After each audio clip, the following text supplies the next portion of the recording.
I hate that shit. God damn it. Mike will never recover. I will. This is shit. Okay. Fucking whatever. Fucking. I think we're starting with Khabilov Willis. It's Bellator 293, Golm it, versus Mark. James. It is taking place in Temecula, California, at the Pechanga Resort Casino. Going down Friday night. Main card looks to be at 10 Eastern. Okay. You're going to ask me any undercard fights to highlight before we go into the ones we're previewing, Yes. so I will just ask myself, and I will tell you them. It's pretty good. It's not – I feel like Bellator has had really deep undercards lately. This one is not, I wouldn't say, as deep as some that we've seen. But there's definitely some interesting fights. Sullivan Cauley versus Luke Traynor is a pretty good prospect fight at light heavyweight.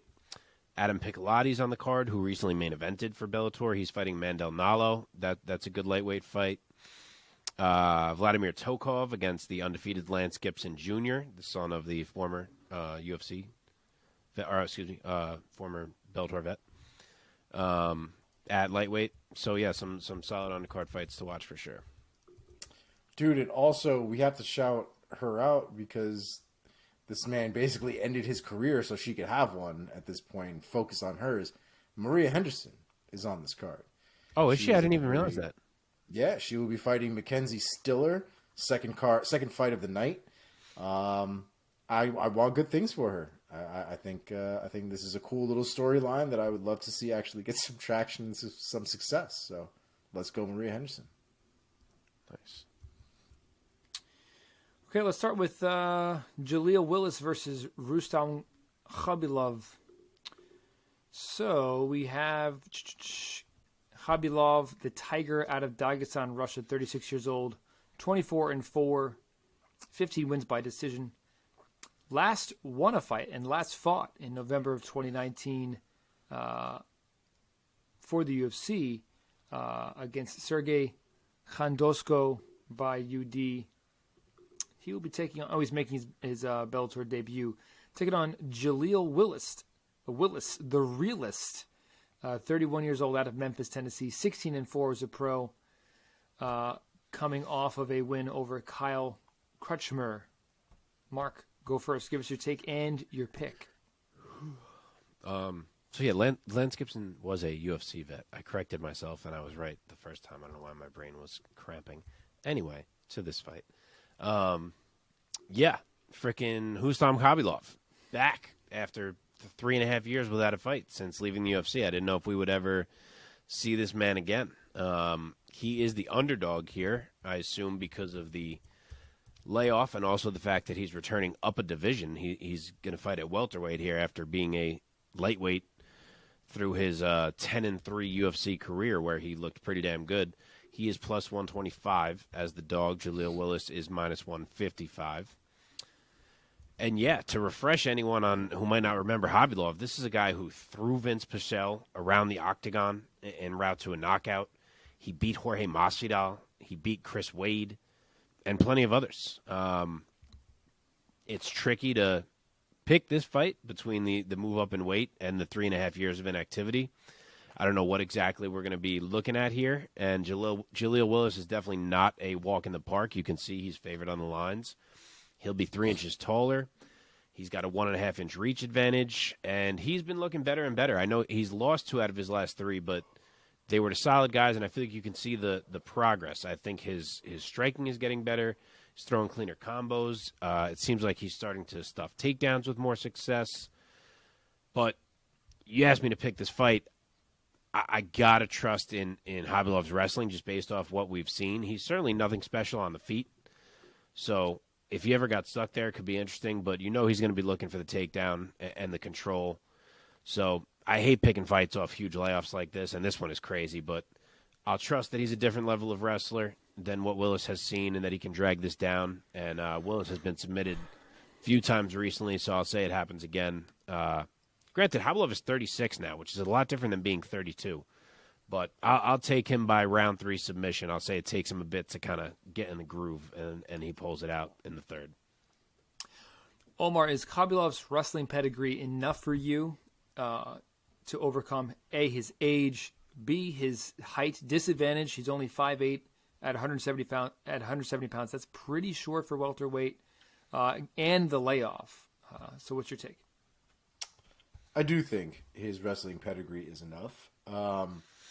I also think that it's the style of wrestling I think that he brings, that wrestling, that Russian kind of Sambo-esque kind of wrestling style that they have, seems to be something that Willis might be having problems with. It seems like guys from that side of the world, the ones who are giving him the most problems on the ground. Of the losses that he's had in recent, especially the more recent ones, these guys are, Russian and what is Muhammad? Also, oh no, he's Russian and Sabah Hamasi is, well, Sabah Hamasi is Sabah Hamasi. He's the point cheek. That's what he is.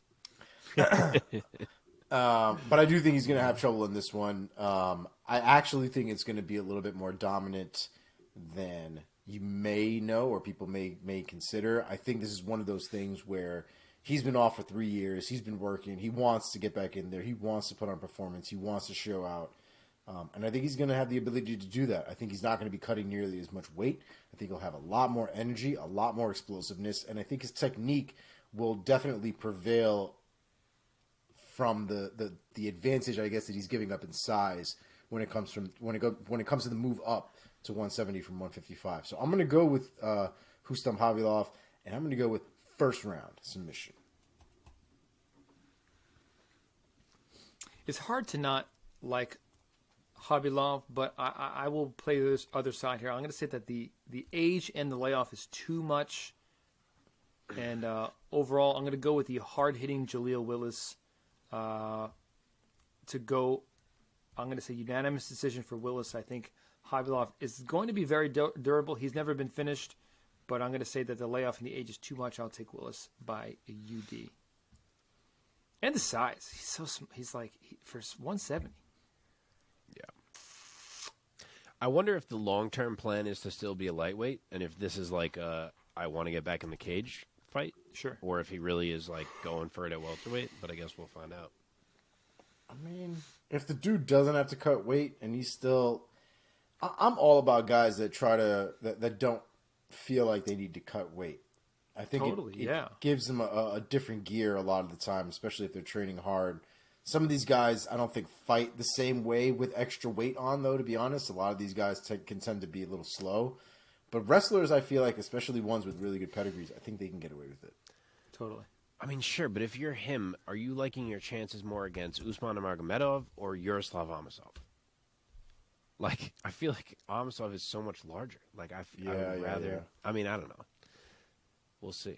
Maybe he looks dominant and shuts us all up. Yeah. Okay, let's move on. John Salter taking on Aaron Jeffery. So Salter, the 38-year-old out of Nashville, Tennessee, 18-6 as a pro, 7 knockouts, 10 submissions. Only one of his 18 wins has gone to the scorecards. He is looking to get back into the win column, though, suffering back-to-back losses in August of 21 and March of 22. Now a year later, looking to get back in the win column at Bellator 293. He'll be standing across from Aaron Jeffery, the 30-year-old out of Niagara Falls, Ontario, Canada, 13-3 as a pro with 9 knockouts, add 1 sub to that. He's cruising, riding a 3-fight win streak coming into this this weekend at Bellator. Omar, give us your take first. Jeffery versus Salter. I think it's a very interesting fight. I know Salter's coming off of 2 losses here, but the 2 losses he's coming off to are 2 beasts in Gegard Mousasi and Johnny Eblen, who we now know is beyond the real deal at this point. And John Salter has some good quality wins, especially one in Chidi and Jikawani. Aaron Jeffery's last win, was to Aaron Vandervoort. I have never really been super high on Austin Vandervoort. I think his popularity has gotten him quite far. I think he is skilled, but I don't think he's at that level that I think they tried to push him too quick. So the recent win off of Austin Vanderford doesn't give me much value as some of the wins and even some of the losses that John Salter has had. So I'm going to go with John Salter here by unanimous decision. I think it'll be a hard fought fight. I wouldn't be surprised if it's competitive, but I think John Salter ends up taking this fight. Mark? All right, so the odds are pretty damn wide here, which is surprising to me. Aaron Jeffery is minus 400. John Salter is plus 300. So I get it that he's older and he's lost 2 in a row, but as Omar said, they were the studs, so I wasn't expecting to see those odds. This is a big one for Aaron Jeffery. He is only 2-0 in Bellator thus far, but it's been 2 impressive finishes, and he finds himself now with a chance here to kind of jump right into the title picture in very short order because John Salter is legit. John Salter has kind of served as the Bellator middleweight title gatekeeper for a while now. And to be clear, since 2012, this guy has lost only 3 times, and it's been to Rafael Lovato Jr., who had to retire as an undefeated champion in Bellator, Gegard, who's a legend, and Johnny Evelyn, who's the current champ and a stud. So beating John Salter is no easy task. You got to be pretty legit to do it. Jeffrey's no slouch himself. All his losses are actually to really solid dudes, too. He's lost to Sean Brady, Brendan Allen, and Caio Bahallo, all doing well in the UFC right now. The 2 guys are basically the same size. The only difference is a 1-inch height advantage for Jeffrey. And really what I think this is going to boil down to is, can John Salter take Jeffrey down and keep him there? Or can Jeffrey kind of stuff takedowns or at least get back up?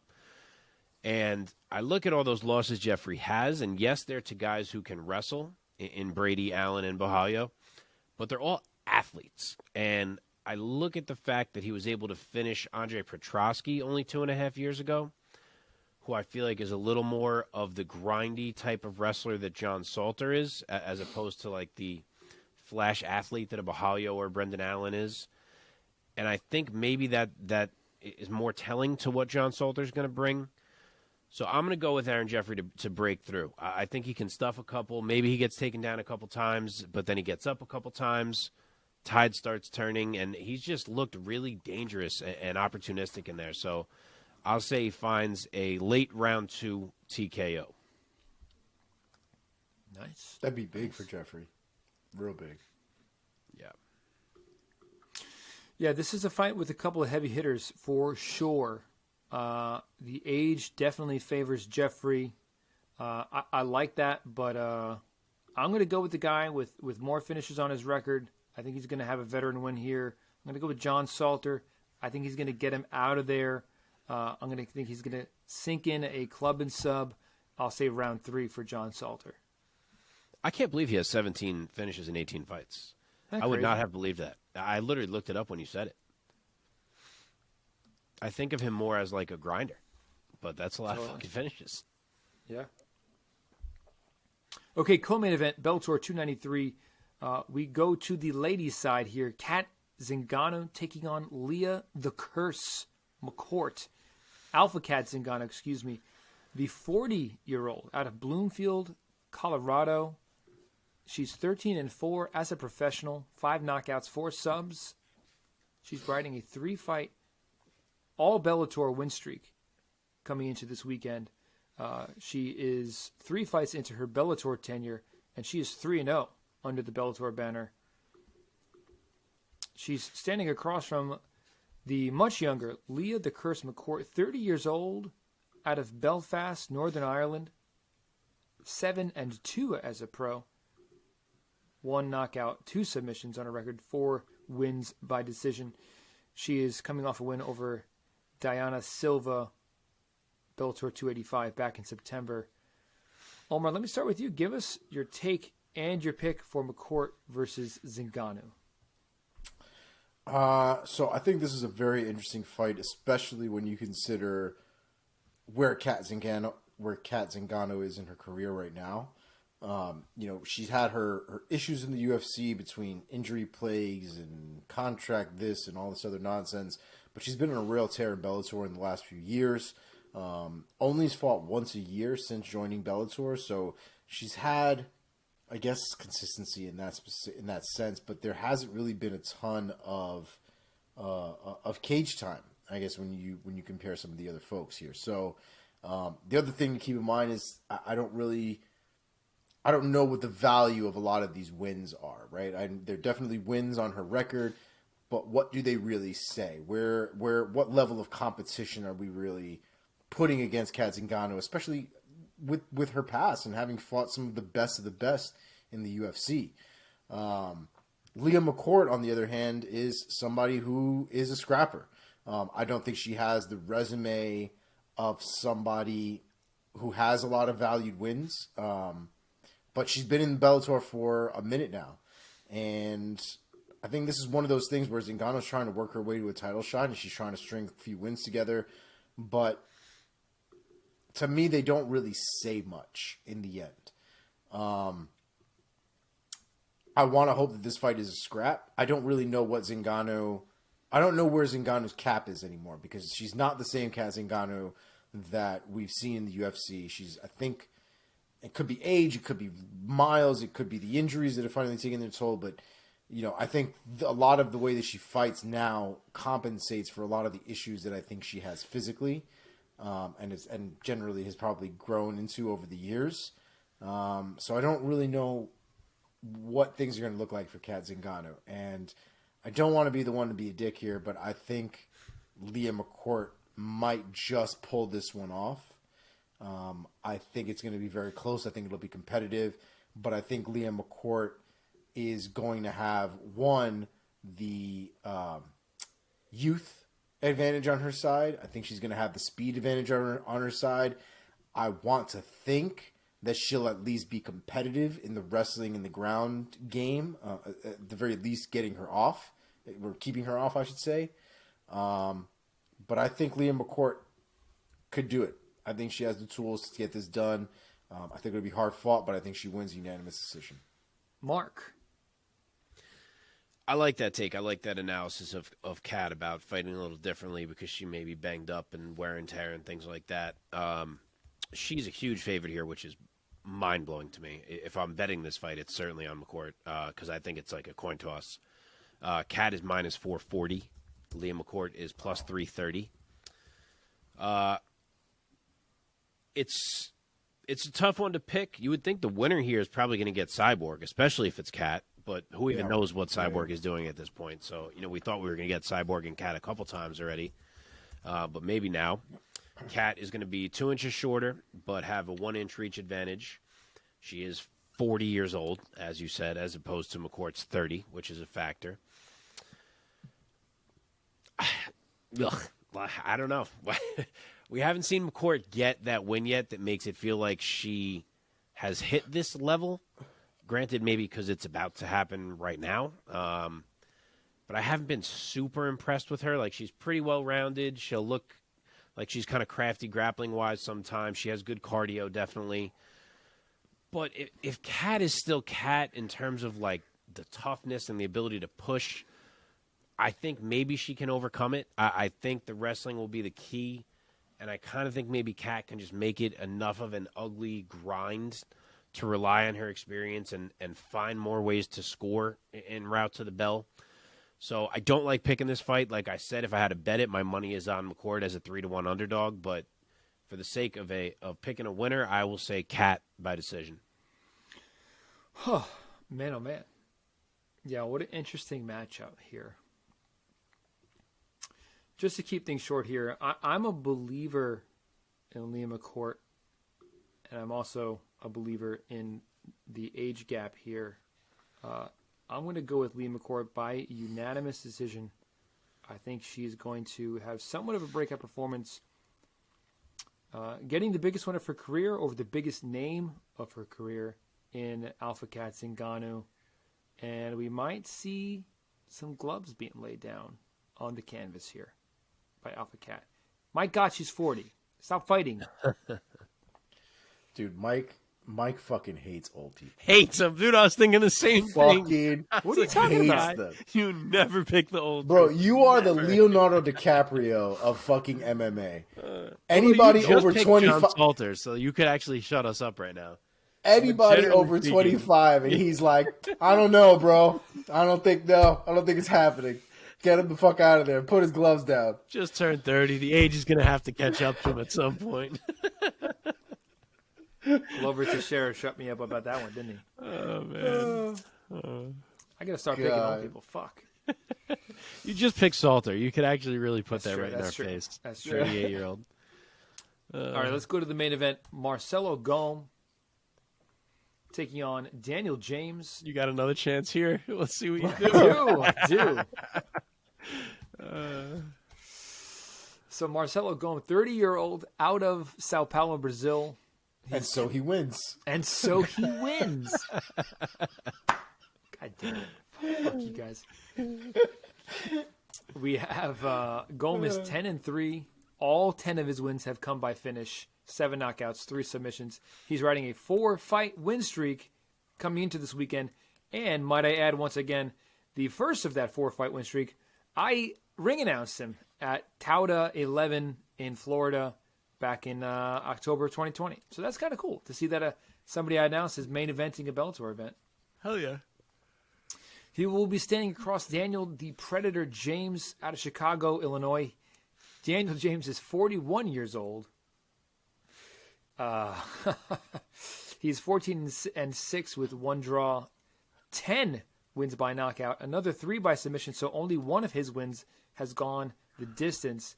And he also will be riding a 4-fight win streak coming into this weekend. He is 1-0 under the Bellator banner. Mark, let me throw it over to you first. Why will you be picking the younger fighter to win in this fight? Okay, pretty tight odds. Golm is -160. Daniel James is +130. This is a very random main event, if there ever was one. Golm is 2-0 in Bellator. James is 1-0. I guess they're heavyweights, so hey, throw them in the main event. It's been a formula that's worked for years, so why not? They both, I would say, pulled out wins in their last fights where they were meant to be fed to someone. Marcelo Golm, they tried to give to Davion Franklin, who was an up-and-coming heavyweight for Bellator. Daniel James they brought in to fight Terrell Fortune, who's an up-and-coming heavyweight for Bellator. And they both won by finish, so they changed those plans for sure. Now they end up main eventing against each other here.